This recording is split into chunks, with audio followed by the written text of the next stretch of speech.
Coop Saaremaa, teisisõnu Saaremaa tarbijate ühistu, edendab elu nii linnas kui maal juba enam kui 116 aastat.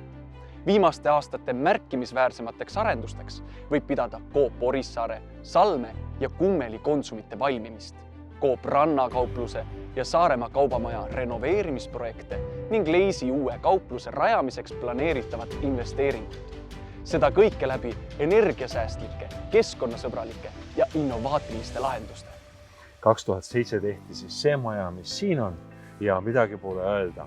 Tookord jäeti siia tegemata toidupood, aga me ei tee lihtsalt toidupoodi, me teeme Saaremaa kaubamaja toidumaailma. Töökohtade säilitamine, kliendisõbralik ostukeskkond, kohalike väiketootjate esiletõstmine ja kogukonna projektidesse panustamine on hindamatu väärtusega.